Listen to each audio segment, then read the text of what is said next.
povo covarde, porque a todo instante eles estavam sendo alimentados no seu consciente, no seu subconsciente, através daquilo que era cantado. A música era um instrumento poderoso. A música ela tem um efeito psicológico poderoso na vida das pessoas, independente do espiritual. Por exemplo, se você ouve aquela música lá do Rock 4, lá, tan, tan, tan, tan, aquilo lá, dependendo do momento que você está vivendo, é uma música que te mexe com você, no seu psicológico, mexe na sua alma, no seu sentimento.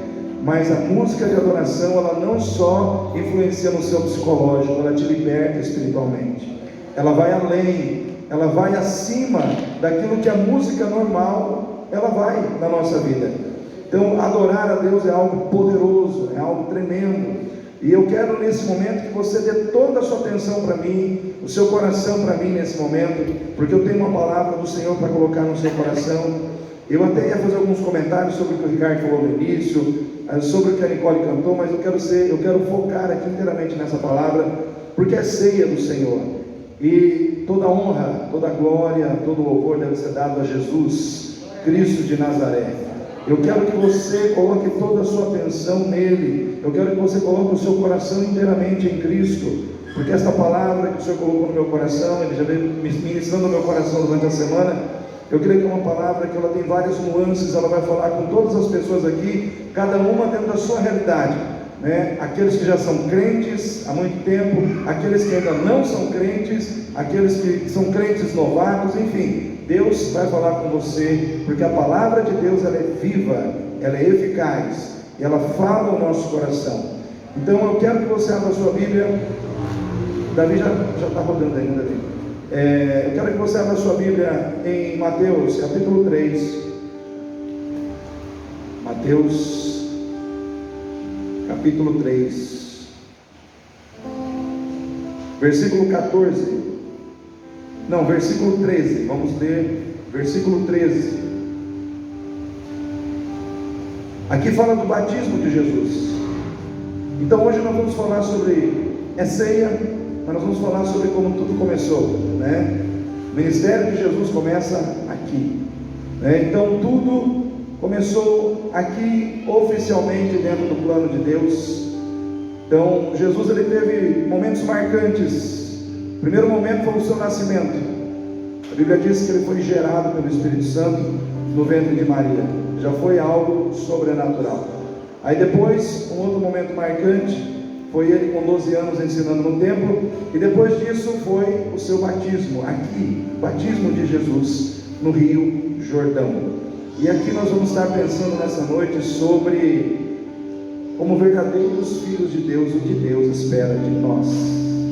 E nós vamos trazer essa mensagem para nós, porque nós vamos olhar para o verdadeiro Filho de Deus, e depois vamos olhar para nós como protótipos desse Filho, ou como filhos que são consequência da obra desse Filho, né? Mas nós vamos nos ver aqui, você vai se ver aqui, nesse texto que fala do batismo de Jesus.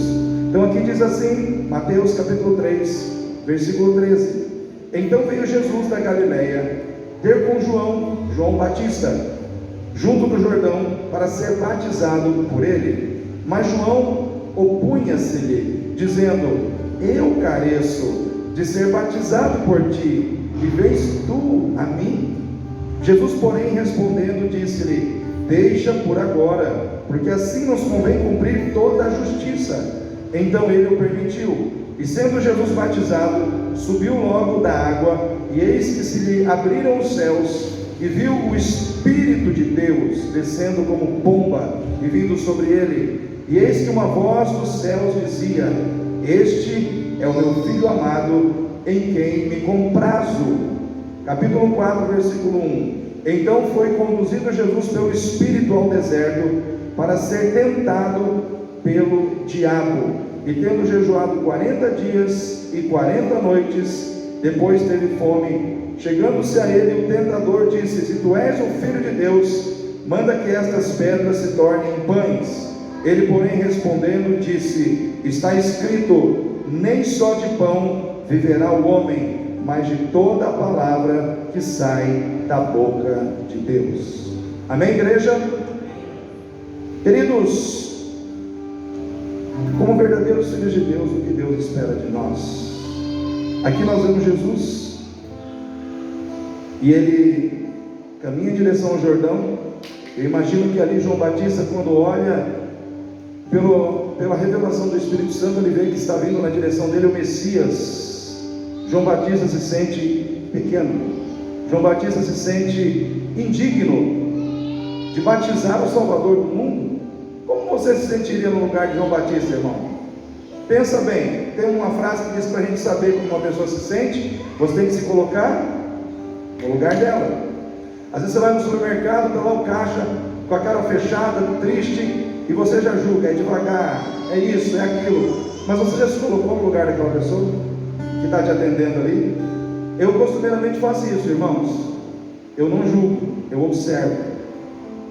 Às vezes eu já peguei pessoas que estavam trabalhando mal porque estavam mal, e ao invés de serem criticadas, elas precisavam de ajuda, precisavam de serem compreendidas. E muitas vezes nós não fazemos isso. É do ser humano julgar primeiro, apontar primeiro, condenar primeiro, entender depois. Mas coloque-se no lugar de João Batista. Está vindo Jesus na sua direção para ser batizado. Ele fala: mas Senhor, quem tem que ser batizado aqui sou eu. Jesus diz: não, João, é o seguinte, para que se cumpra toda a justiça, para que se cumpram as escrituras, batiza-me. E ele ali é batizado. Como um verdadeiro filho de Deus, nunca deve faltar para nós a humildade, irmãos, de nos submetermos muitas vezes a quem é menor do que nós, e entender que muitas vezes Deus coloca pessoas que estão num patamar, talvez, de capacidade, de entendimento, de espiritualidade até mesmo menor do que o nosso, para fazer algo por nós, e nós precisamos naquele momento nos submeter. E é preciso ter humildade para fazer isso. A palavra de Deus diz que o orgulho precede o que, irmãos? A queda. Quem que é um orgulhoso para você? É aquela pessoa que anda de nariz empinado, olhando todo mundo de cima para baixo, dizendo: eu não misturo com a ralé. Você acha que orgulhoso é só esse tipo de pessoa? Isso aqui é um estereótipo. Isso é um estereótipo de uma manifestação de orgulho. Mas não quer dizer que uma pessoa orgulhosa seja necessariamente sempre essa. Às vezes uma pessoa orgulhosa, ela é quietinha, não fala nada, boca fechada, boquinha de siri. Mas quando a situação chega para ela se submeter ou aceitar, ela fala: não aceito não, daqui ninguém me tira, eu não vou, eu não faço, eu não quero e tal. Por dentro é um orgulho velado, mas é orgulho, né? Nós temos mania de exaltar uma atitude em detrimento a outra, e nós somos tão falhos em relação a isso, irmãos. Hoje o Alessandro estava falando para mim. Cadê o Alessandro? O Alessandro não veio hoje? Ah, está ali. Palmeirense, bom palmeirense, né? Que ele assistiu essa noite passada uma luta de UFC, que um nigeriano lá não perdia a luta não sei quanto, há 13 anos. 15 nocautes. O cara estava seguro de que ninguém ia relar nele. Ninguém tinha derrubado ele. Então olha só, aí o Alessandro observando a luta, e ele estava ganhando realmente. Se fosse terminar por pontos, ele ganharia. Só que porque ele estava tão orgulhoso de si, ele começou a baixar a guarda. O outro adversário vinha, ele começou a brincar. Sabe aquela situação de você achar que você está por cima da carne seca e você pode subestimar o seu adversário? No quinto round, ele brincando com o adversário, ele baixou a cabeça do adversário, deu um chute na cara dele. O que aconteceu, irmãos? Nocaute. Minha pergunta para você, querida: você quer ser nocauteado? Você quer cair de repente? Você quer ser surpreendido pela vida? Seja orgulhoso, porque Deus trata com orgulhoso, irmãos. Se tem um tipo de pessoa que Deus trata, é com aquele que se enche de orgulho. Que Deus espera de mim e de você como verdadeiros filhos, a exemplo de Jesus: humildade sempre. Sempre, humildade sempre cai bem em qualquer lugar. Nunca queira ser melhor, maior do que os outros. Nós precisamos dar para Deus o melhor, mas é diferente de querer ser o melhor para a sua vaidade, né? Fazer o melhor é uma atitude de zelo, mas querer ser o melhor muitas vezes é uma atitude de orgulho, de arrogância. E nós precisamos, irmãos, entender, Jesus, ele tinha todo o direito de chegar ali e dizer: João Batista, eu vou te batizar, porque eu sou o Filho de Deus, você não é digno de me batizar. Foi isso que ele fez? Falou: João, eu me humilho. E Jesus teve que se humilhar mesmo, ele teve que se ajoelhar, deitar na água, se deixar batizar por João. E muitas vezes, irmãos, nós temos que aprender todos os dias com Jesus, que nós precisamos respeitar as pessoas que muitas vezes parecem ter menos que nós, ser menos que nós, ter menos capacidade que nós, porque para Deus, irmãos, todas as pessoas têm o seu valor, todas são iguais, independente da cor da pele, do nível de instrução, do poder aquisitivo que tem, porque muitas vezes nós somos bobos, desculpa a expressão, nós achamos que tem mais dinheiro, vale mais. Isso é a lógica e a filosofia do mundo. Para Deus, irmãos, a pessoa, ela vale pelo que ela é e não pelo que ela tem.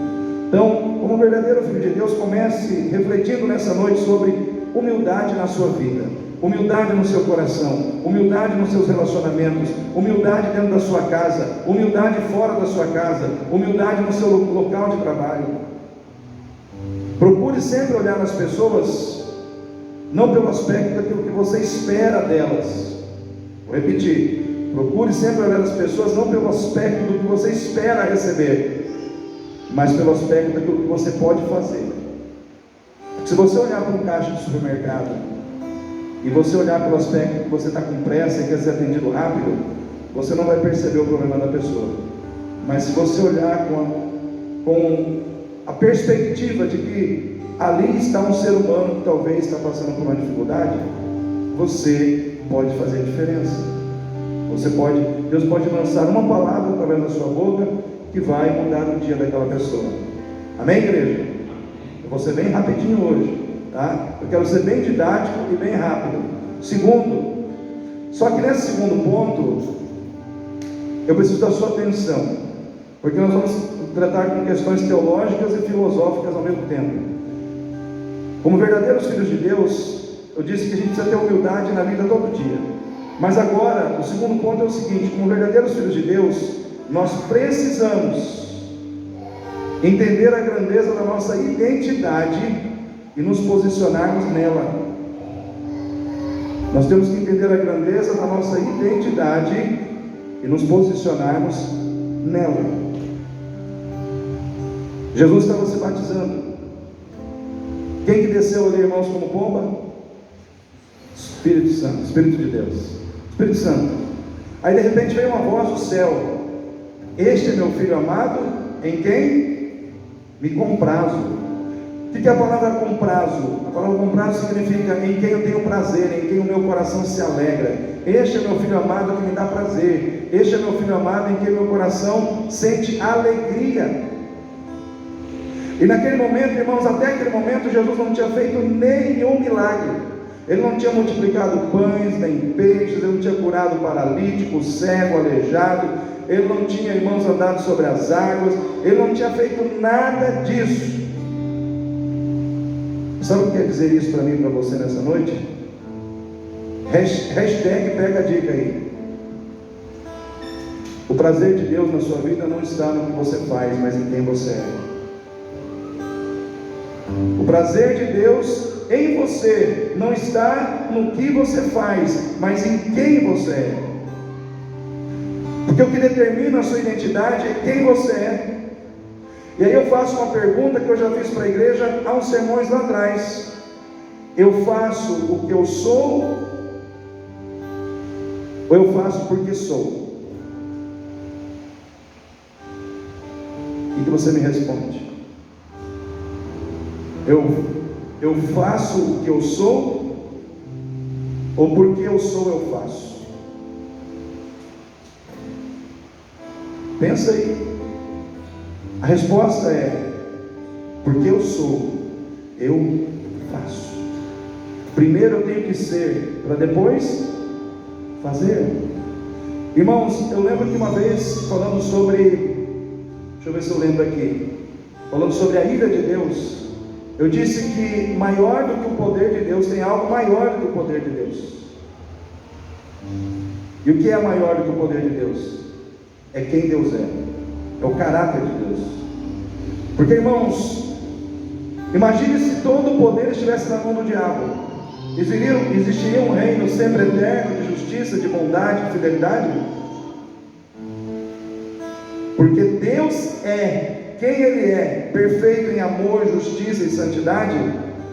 Tudo que Ele faz, tudo que o poder dele opera de acordo com quem Ele é.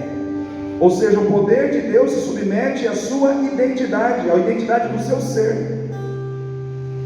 Irmãos, mais importante do que o que você faz é quem você é para Deus. Às vezes nós vivemos um mundo de ativismos, e a gente acha que a gente tem que fazer, e quando Deus está dizendo, primeiro seja, depois faça. Primeiro nós temos que ser. Irmãos, Deus, Ele está interessado na nossa identidade, mais preocupado do que fazer de nós servos e servas e dar para nós uma missão, uma tarefa, um trabalho para ser feito na terra. Deus está preocupado em compartilhar conosco a sua natureza e fazer de nós filhos e filhas.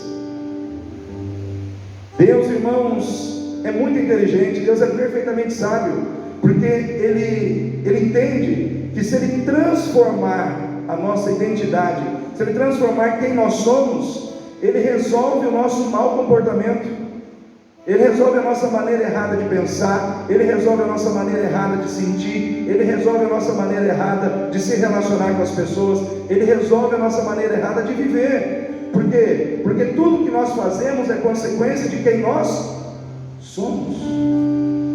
Amém? Está todo mundo me acompanhando? A palavra para Jesus é: este é meu filho amado, em quem o meu coração se compraz.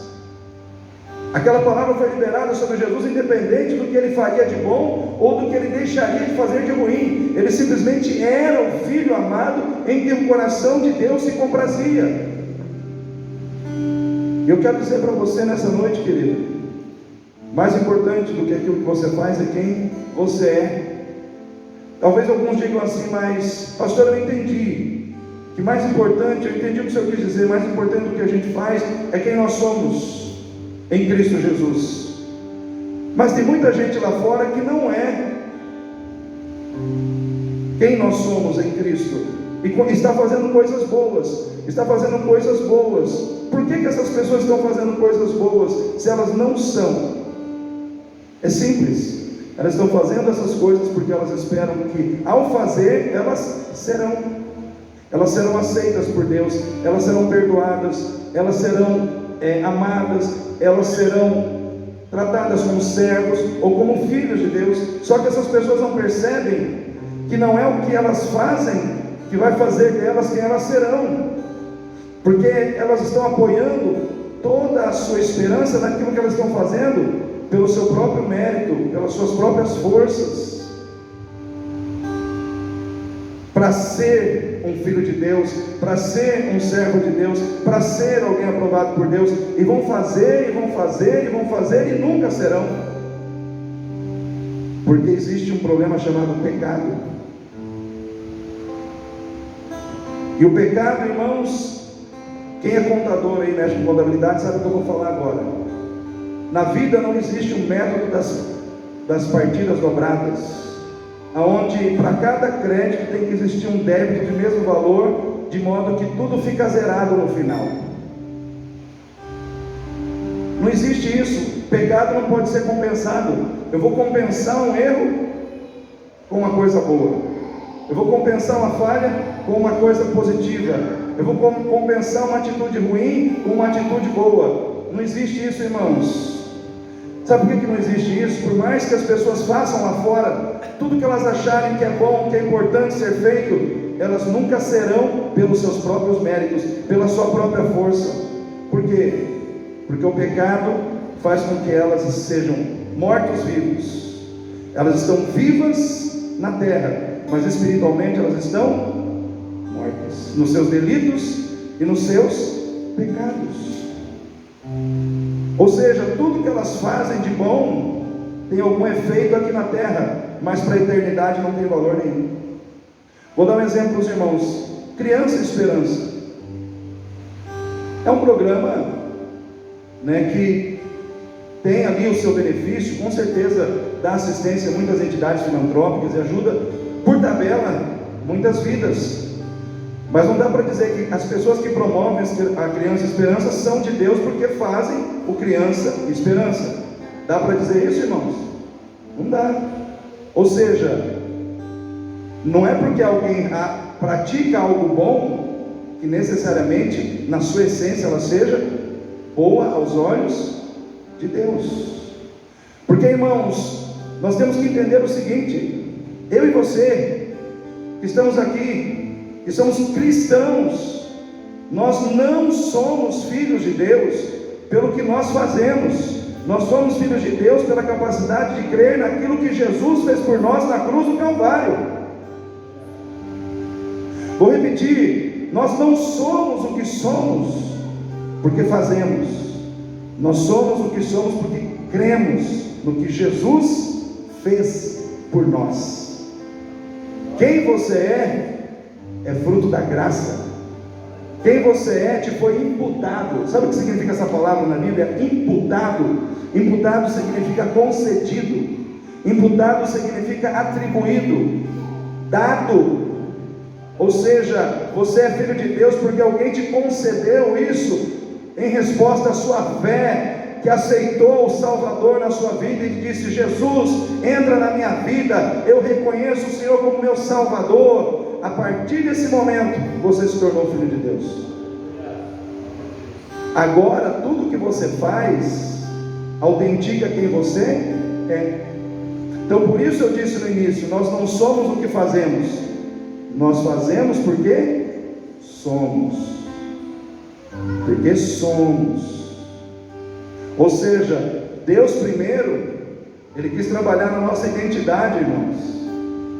Ele quis trabalhar na nossa identidade.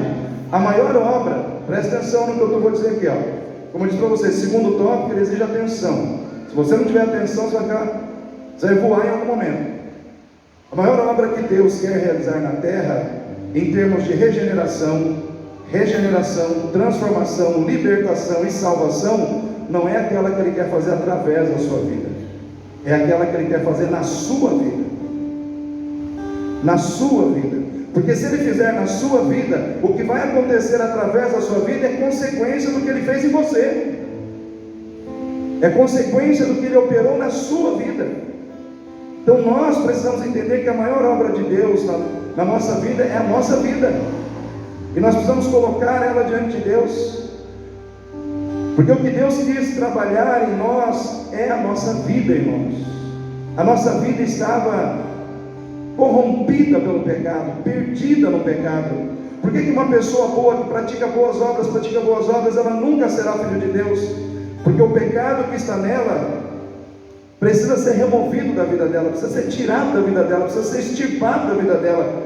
O pecado, ele tem que ser purificado, e a única coisa que purifica o pecado é o sangue de Jesus. É o sangue de Jesus.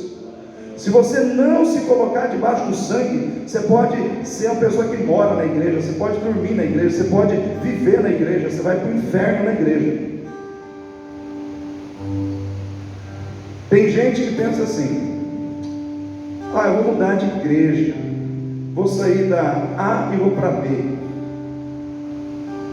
Tipo assim, vou usar um exemplo: vou sair da católica e para a batista. Não resolve nada, irmãos. Igreja batista não muda a vida de ninguém, igreja católica não muda a vida de ninguém. Sim ou não, irmãos? Mudar de religião não resolve.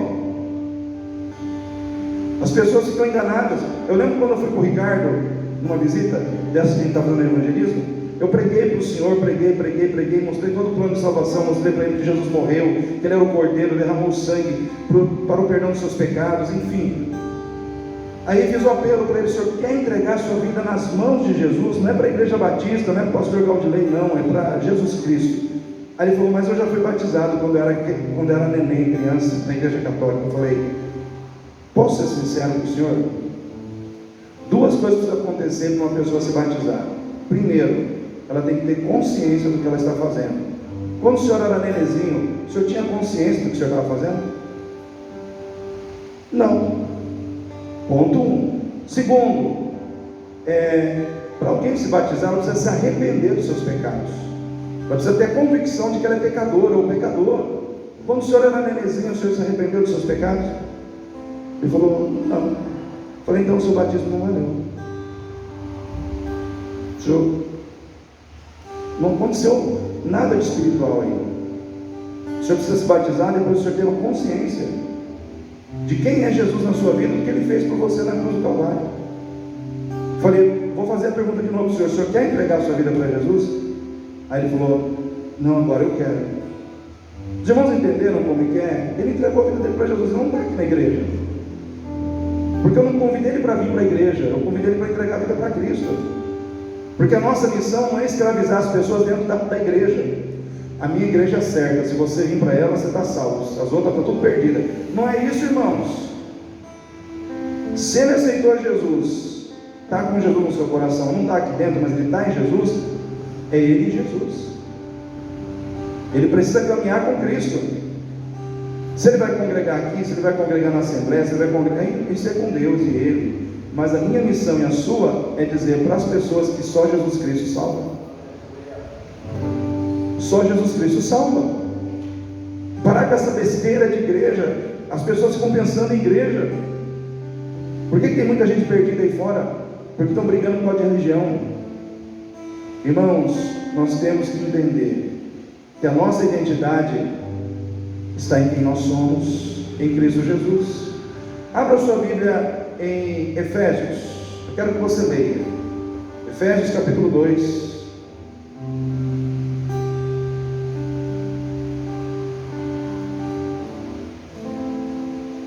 Efésios capítulo 2, versículo 5 em diante.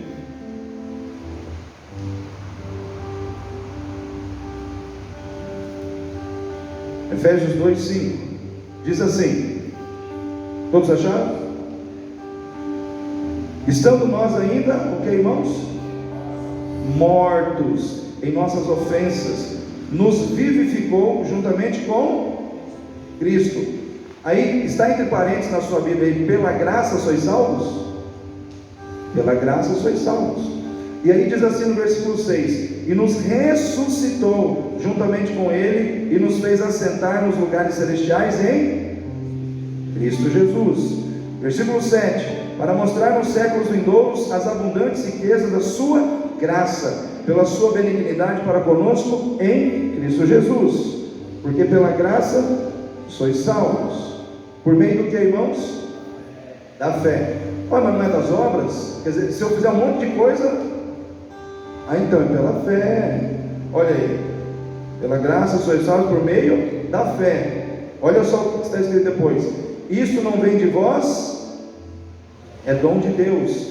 Olha só o 9, presta atenção no 9: não vem das obras, para que ninguém se glorie, porque somos feitura sua, criados em Cristo Jesus para as boas obras, as quais Deus preparou para que andássemos nelas. Ou seja, primeiro vem a salvação, primeiro vem a graça, primeiro vem a transformação do seu ser, para que depois você pratique as obras que Deus espera. Porque eu sou salvo, eu tenho que fazer as obras do salvo. Quando a palavra de Deus ela vem ao nosso coração, irmãos, dizendo você é filho de Deus, você é filha de Deus, é como se a palavra de Deus quisesse nos posicionar sobre a realidade e a verdade de quem nós somos, dizendo: se você é filho de Deus, haja como tal. Se você é filho de Deus, pense como um filho de Deus pensa. Se você é filha de Deus, Isadora, haja como uma filha de Deus age. Se você é filho de Deus, Davi, busque aquilo que um filho de Deus busca. Se você é um filho de Deus, igreja, caminhe, viva nesse mundo como um filho de Deus vive. O problema é que muitas vezes Deus está dizendo para mim, para você, presta atenção, está dizendo para mim o seguinte: filhos de Deus, meus filhos. Tem muita gente lá fora que não é quem você é, Tem muita gente lá fora que não tem a identidade que você tem, mas que está fazendo o que você deveria fazer e não está fazendo. Tem muita gente lá fora que não é filho de Deus, que não tem a identidade que você tem, mas está fazendo o que você não está fazendo.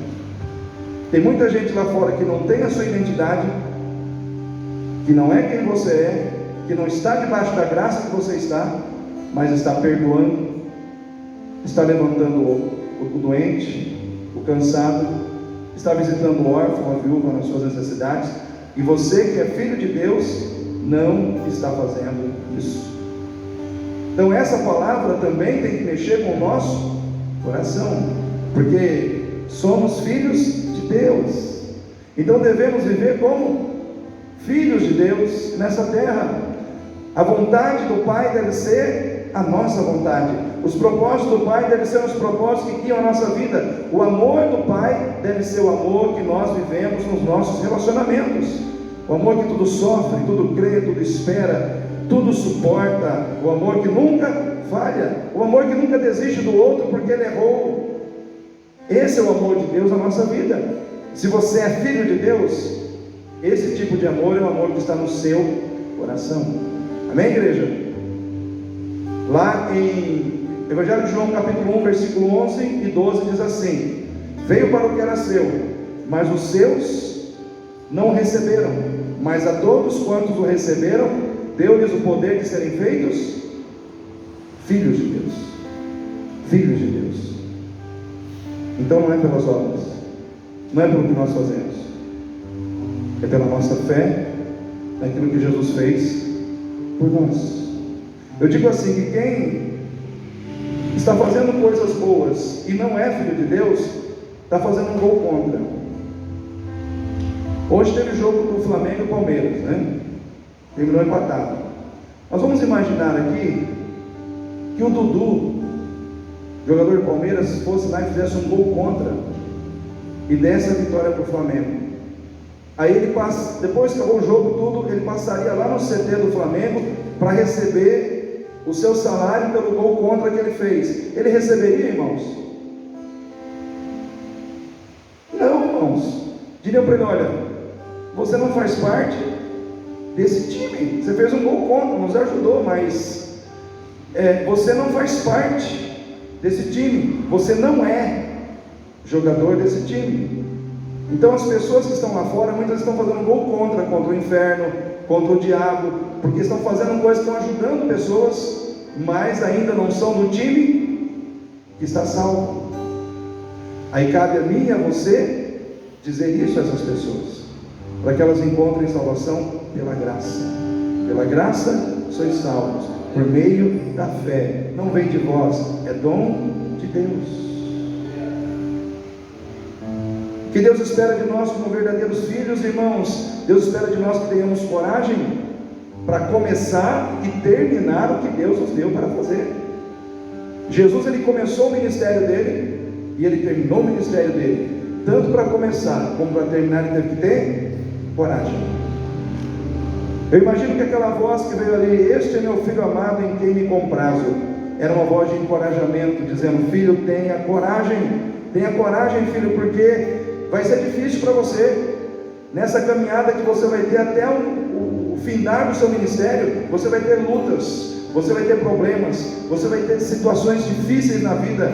No seu caminho vai ter deserto, vai ter diabo, vai ter tentações, você vai se decepcionar com pessoas vão te perseguir, seus amigos vão te trair, no final você vai ser surrado, vão bater em você e depois vão te crucificar numa cruz. Mas tenha coragem para enfrentar as dificuldades do seu caminho. Você será injustiçado, meu filho, mas tenha coragem. Eu quero dizer para você, querido, tenha coragem. Tenha coragem. Muitas vezes eu e você passamos por situações assim, e muitas vezes queremos até questionar a Deus. Não temos que questionar, porque ser injustiçado, ser perseguido, passar por problemas, passar por lutas, são situações que fazem parte da vida de um verdadeiro filho de Deus. Abra sua Bíblia em 1 Pedro 2:18. 1 Pedro 2,18.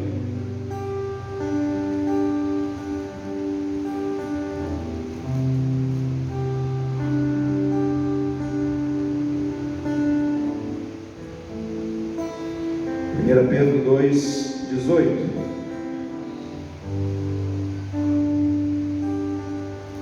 Diz assim: vós servos, sujeitai-vos com temor aos senhores, não somente aos bons e humanos, mas também aos maus. Olha só, mas também aos maus, porque é coisa agradável a Deus que alguém, por causa da consciência para com Deus, sofra agravos, padecendo como, irmãos? Injustamente. Sabe o que quer dizer esse texto que você acabou de ler? Que Deus fica feliz quando você sofre injustamente. Nossa, pastor, como é que você diz isso? Eu digo porque está escrito aqui. Quando você sofre injustamente, Deus fica feliz. Fica feliz. Aí eu vou continuar para você entender. Porque que glória será essa, se pecando sois esbofeteados e sofreis? Ou seja, quando você peca, você sofre, mas você fala: eu pequei, mereci sofrer. Então você compensa uma coisa com a outra. Mas se fazendo o bem, olha só, se fazendo o bem sois afligidos e o sofreis, isso é agradável a Deus. Os irmãos entenderam? Você está sofrendo, é injusto o seu sofrimento, mas você sofre na presença de Deus. Você sofre sem murmurar, sem reclamar, sem bater em ninguém. Isso é agradável a Deus. Vamos continuar? Porque para isto, olha só, presta atenção, porque para isto vocês são chamados. Pois também Cristo padeceu por nós, deixando-nos o exemplo, para que sigais as suas pisadas. Quem que você está seguindo, irmão? Quem está seguindo a Cristo aí? Então não reclama quando você sofrer injustamente. Você está seguindo a Cristo. Está seguindo a Cristo. Ele deu o exemplo e você tem que seguir os passos dele, tem que seguir as pisadas dele. Então você tem que seguir a Jesus. Tenha coragem de entender que o seu direito, hoje se fala muito em direito. Qual é o meu direito? O seu direito é seguir a Cristo. O seu direito é sofrer os sofrimentos que Cristo sofreu, é sofrer as injúrias que Cristo sofreu, é passar pelas dificuldades que Cristo passou, porque também depois de tudo isso, você vai viver a glória que Cristo está vivendo hoje para todo sempre. Porque quem sofre aqui na terra o que Cristo sofreu, vai viver no céu a glória que Cristo tem para dar. Quem quer viver a glória que Cristo tem? Então sofra o que Cristo sofreu. Sofra, passe pelo que Cristo passou. Tenha coragem de passar por isso. Tenha coragem de assumir suas fraquezas diante de Deus. Quando Jesus está no Getsemane, Mateus 26:36, ele diz: Pai, minha alma está triste até a morte. Naquele momento Jesus, ele rasga o coração. Ele não fica fingindo, não. Ele abre o coração para o Pai e diz: eu estou triste, minha alma está triste, eu estou angustiado. Ele se abre para o Pai. Ele não quis dar uma de super crente, fortão, insensível diante das lutas, dos problemas. O problema de muitos de nós que estamos aqui é que quando nós estamos desanimados, fragilizados, ou até mesmo quando nós erramos, nós fugimos de Deus. E eu quero dizer para você, querido, quando você errar, quando você estiver desanimado, quando você estiver passando por lutas, não fuja de Deus, fuja para Deus. Fuja para os braços de Deus, porque nele você vai encontrar refrigério, refúgio, alívio, renovo, cura, restauração para a sua alma. Não fuja de Deus, fuja para Deus. Mas tenha coragem de abrir o seu coração. Tenha coragem de se sacrificar por aqueles que não estão nem aí para você. Jesus sacrificou só por aqueles que o amavam, irmãos. Jesus sacrificou até mesmo por aqueles que o feriram e o machucaram lá na cruz. Eles não estavam nem aí para Jesus, mas Jesus estava dizendo: eu estou me sacrificando por vocês assim mesmo. Às vezes nós temos que nos sacrificar por pessoas que aparentemente não estão dando nada pelo que nós estamos fazendo. Mas se você é um verdadeiro filho de Deus, você vai se sacrificar.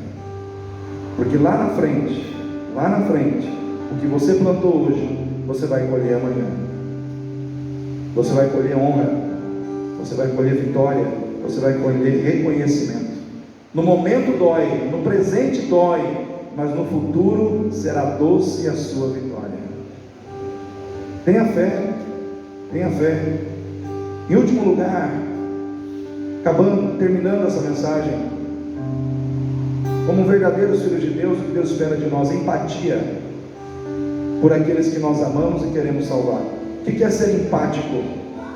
É você se colocar no lugar do outro. Como nós abrimos o culto falando sobre isso, se colocar no lugar da pessoa para poder entender a realidade dela e ajudá-la de modo eficaz.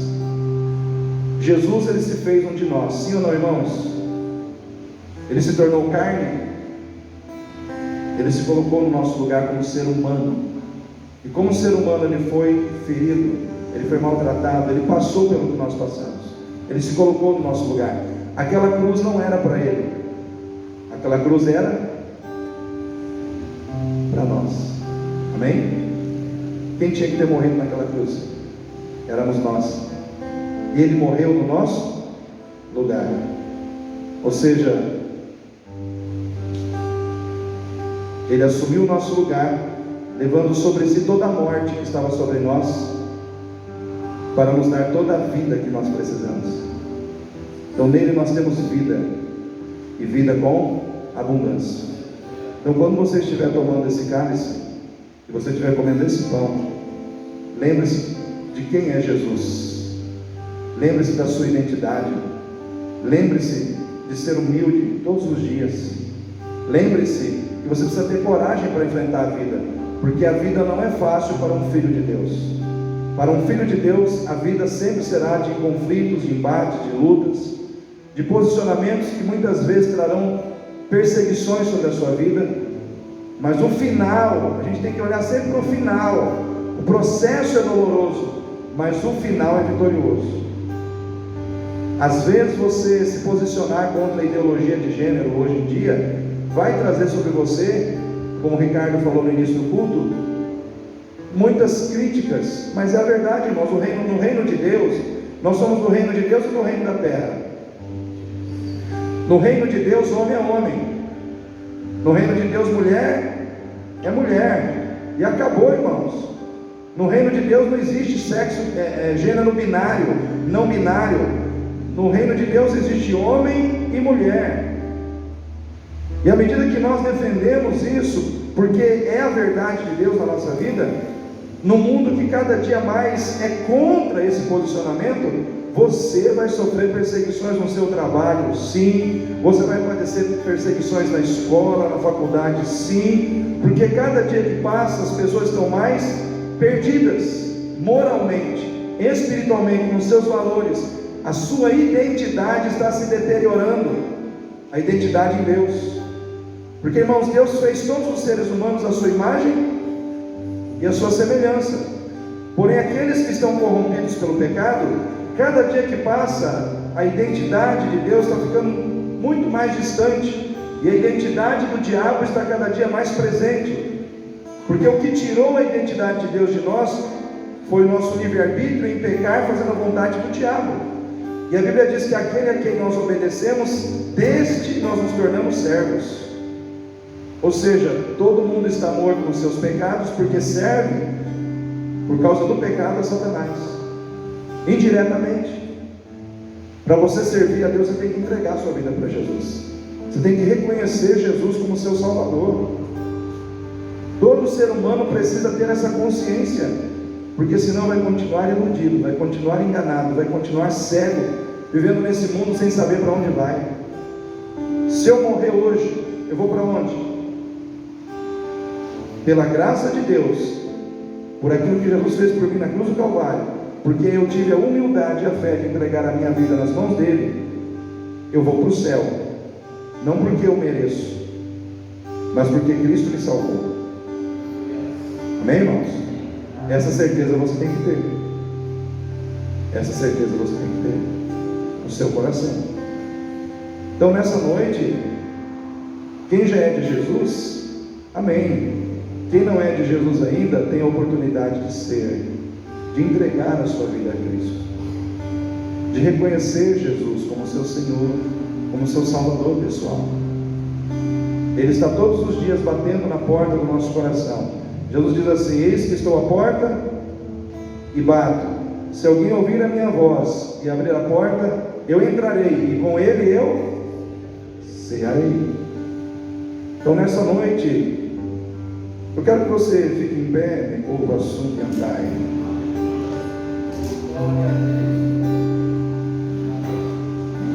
Quero que todo mundo feche seus olhos, porque esse é um momento muito especial. Eu vou fazer um apelo para quem está dentro desse santuário que ainda não entregou a vida para Jesus. E se há alguém nesse santuário que ainda não entregou a vida para Jesus, essa pessoa recebeu a mensagem, e se entendeu a mensagem, tem condição de responder sim ou não, porque a palavra de Deus diz que é pela fé. Tem que crer, a pessoa tem que crer, ela tem que acreditar que Jesus Cristo morreu, derramou o seu sangue na cruz pelos seus pecados, e ela só precisa aceitar pela fé, dizer sim, eu aceito Jesus, eu te aceito Jesus na minha vida, como meu único e suficiente Salvador e Senhor. Eu entrego a minha vida ao Senhor. Então nesse momento, se alguém neste santuário que ainda não entregou a vida para Jesus, e nessa noite entendeu a mensagem do Evangelho de Cristo, e quiser entregar, enquanto a igreja toda está com os olhos fechados, mas eu estou de olho aberto para poder ver, e orar. Se você quer entregar a sua vida para Jesus, levante a sua mão e eu vou orar por você. Levante a sua mão bem alto e eu vou orar por você. Temos um senhor ali com a mão levantada. Mais alguém quer entregar a sua vida para Jesus? Eu quero deixar bem claro que não é para a Igreja Batista, mas é para Jesus Cristo. É uma entrega pessoal sua, de vida ao Senhor Jesus. Se alguém, levante a sua mão nesse momento corajosamente, e eu vou orar com você. Eu vou orar para que você viva o milagre da salvação. O maior milagre que Jesus veio fazer é o milagre da salvação. Se há mais alguém, o senhor ali levantou a mão, ok? Temos mais uma mão levantada também. Eu vou pedir para que ambos venham aqui para frente, o senhor e a Carla também, por favor, venham aqui para frente. Há mais alguém que quer entregar a sua vida para Jesus?